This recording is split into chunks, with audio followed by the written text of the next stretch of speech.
Imagine opening your well-worn Bible and stumbling onto 11 verses so baffling that even seasoned preachers quietly turn the page. What if those ancient riddles actually hide a blueprint for overcoming today's crises, from moral confusion to personal loss? Stay with me, because by the end of this journey, you'll carry practical takeaways you can test before breakfast tomorrow. Here is a teaser most seminaries never mention. Buried near Qumran in 1952, archaeologists found a copper scroll bearing 2 engraved symbols that match the Paleo-Hebrew letters for Urim. The discovery hints that the high priest's mysterious stones were not smooth pebbles at all, but precision-cut talismans etched with code. If that detail surprised you, fasten your seatbelt, because the next 40 minutes will feel like spiritual deep-sea diving. Picture the high priest of Israel slipping his hand into a small pouch sewn behind the golden breastplate. Inside sit 2 gleaming objects, Urim and Thummim, whose very names mean lights and perfections. When a national crisis erupted, the priest asked God a yes or no question, then withdrew one of the stones. Tradition says one was luminous while the other stayed dark, but that copper scroll clue suggests grooves forming ancient binary code, like a divine microchip long before silicon. Imagine how that would disrupt a Senate hearing. Every draw wasn't random chance, it was holy data transmission. Fast forward a few centuries to a dusty road in Moab. Balaam, a pagan seer hired to curse Israel, is beating his donkey for veering off the path. Suddenly the animal turns, looks straight at him and says, "Why are you hitting me?" the animal protests. Scholars often focus on the miracle of speech, but notice the donkey's moral clarity. The prophet, blinded by greed, cannot see the angel blocking the road, yet the lowly beast discerns spiritual reality. The lesson is as sharp today as it was then. Intellectual pedigree does not guarantee perception. Humility does. Revelation may arrive through a colleague, even a random YouTube comment that challenges our pride. So here's my first reflection for you. Have you ever ignored a humble warning only to realize later it was heaven's megaphone? Drop your story in the comments, because your reflection might be the nudge someone else needs tonight. These opening tales teach us that God's guidance is precise and surprising. In a world drowning in information yet starving for wisdom, the Urim's binary glow and the donkey's plea remind us that revelation favors the attentive heart over the entitled mind. Never underestimate the signals placed along your road. They may blaze brighter than 1,000 commentaries when you dare to notice. Pause, listen, and hear destiny whisper through hooves. King Saul, once anointed and fearless, now trembles on the eve of battle. Desperation pushes him to break his own edict against mediums and slip under darkness to the village of Endor. A woman, fearing royal retribution, reluctantly calls up the spirit of Samuel. The text records that Samuel appears wrapped in a robe, a detail often skipped in Sunday school. Robes signified judicial authority. The prophet rises wearing the very sign Saul had forfeited. In other words, the king's cloak of legitimacy now judges its former owner. The forbidden seance is followed generations later by another confrontation with power. 10 catastrophic plagues unleashed on Egypt. We remember frogs and hail, but the Hebrew term for the first plague literally means the Nile became blood. Egypt's gods were thought to ride that sacred river each morning, promising fertility. By turning it into blood, the God of Israel declares in effect, "Your security system is offline." Modern ears call them fairy tales. Yet NASA satellite images show historic flood layers that match Exodus-era sediment shifts. Here's a thought. Notice where you run when the usual lights on your dashboard start blinking red. Comment below with one habit you rely on, good or bad, when anxiety spikes. Your honesty could turn this comment section into a virtual Endor, minus the occult, where truth rises to challenge our fears. Together, the Witch of Endor and the plagues remind us that there are no moral loopholes large enough to dodge accountability. Whether by illicit counsel or collapsing idols, hidden compromises eventually rise to the surface, demanding an answer. For men and women over 45, this hits home. We have seen economies wobble, friendships fracture, and bodies betray us. Yet the plagues also whisper hope. Every counterfeit security exposed is an invitation to rediscover the only foundation that cannot rot. As thunder rolled over ancient Egypt, a quiet door opened for anyone willing to leave slavery behind and walk toward promise once again. Nothing humbles a crowd like venom.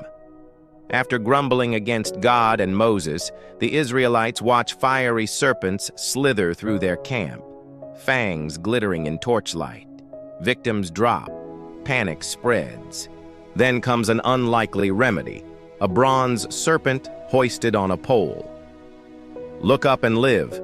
Medical logos still borrow that image, but many overlook the geographic twist.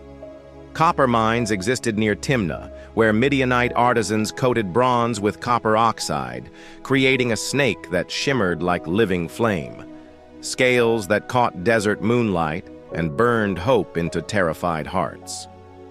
Centuries pass, and another crisis looms.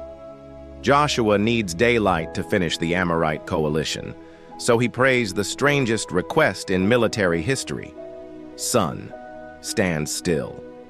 The Hebrew phrase, "Dam be given," carries courtroom overtones, as though Joshua were subpoenaing the cosmos to testify to God's promise. Physicists debate time dilation, yet the narrative's point is simpler. When covenant purpose requires extra hours, heaven can adjust the clock. Before we push further, let me slip in a quick favor. If these hidden layers are lighting up your understanding, tap that subscribe button and ring the bell. Joining the faithful scribe means you get fresh biblical insights every week without scouring academic journals. Save your eyes and let us do the digging. Now picture those two scenes together, a blazing serpent that heals and a frozen sun that secures victory. One rescues the soul, the other secures the future. For men who have built careers or families only to face sudden setbacks, and for women balancing unseen burdens, these stories shout, lift your eyes higher than the crisis and dare to pray beyond the clock. Question for the comments. If God offered you one miraculous extension, more time, more insight, more resilience, what would you ask for first, and why? Your answer might inspire someone else whose daylight seems to be slipping away faster than their strength. Let's crowdsource courage, because shared testimony turns isolated hope into a battlefield alliance for weary hearts. The Babylonian exile left Israel feeling like a cemetery of lost dreams. Into that despair steps Ezekiel, whisked by the Spirit to a valley littered with skulls.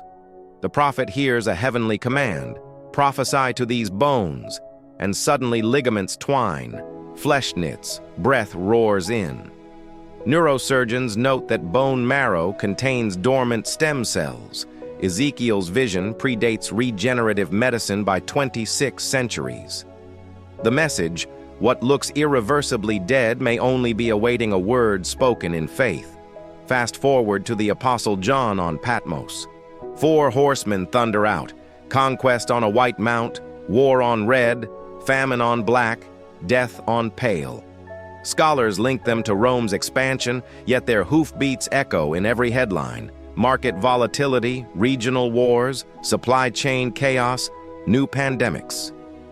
But here's the overlooked twist. Revelation presents the horsemen before introducing the 144,000 sealed servants. Judgment rides, yet preservation precedes culmination. Crisis is not random, it is calibrated.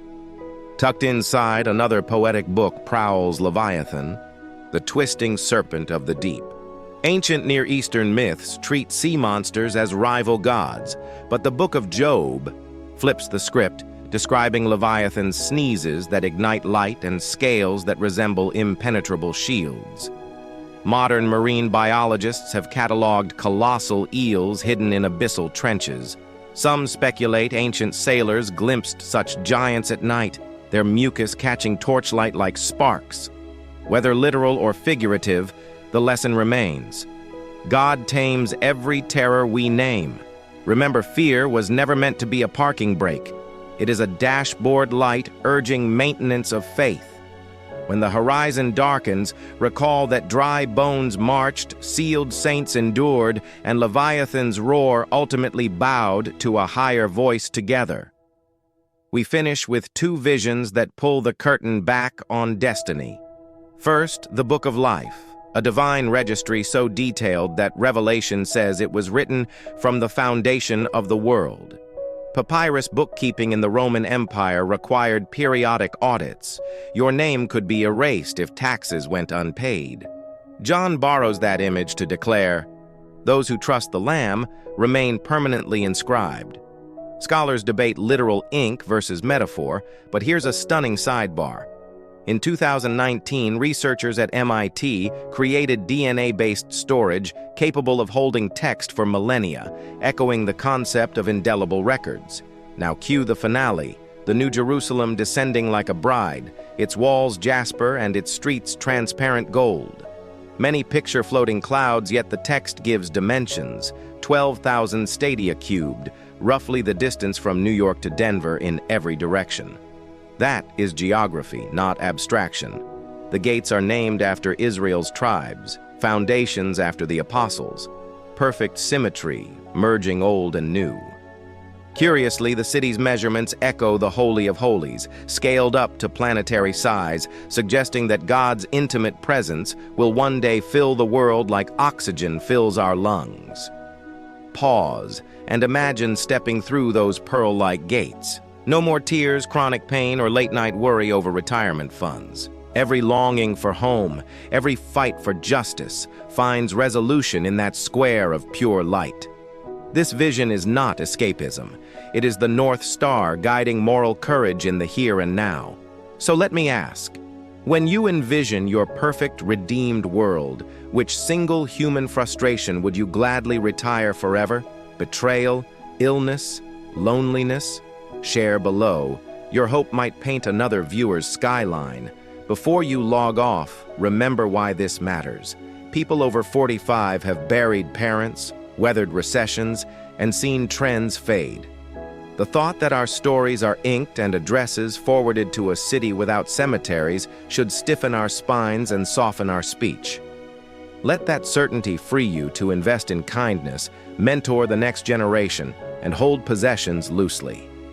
The New Jerusalem is not a lottery ticket. It is an enduring warranty beyond decay. From coded stones to cosmic architecture, the Bible's strangest passages are not embarrassing footnotes. They are spotlights aimed at human frailty and divine fidelity. We have watched donkeys outwit prophets, plagues unmask idols, serpents transform into symbols of healing, and bones march out of graves.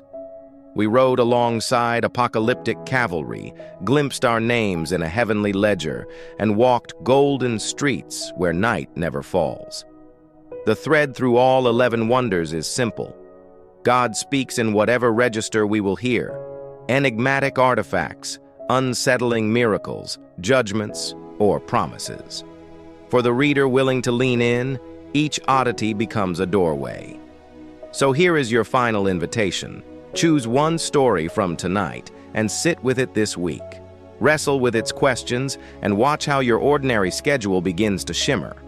Then return and tell us what happened. Your story may become the 12th entry that inspires someone else. If you found value in this exploration, share the video with a friend who thinks the Bible is predictable. And remember, the next time you stumble over a puzzling verse, it may be heaven's way of tapping your shoulder, saying, "Keep digging, treasure."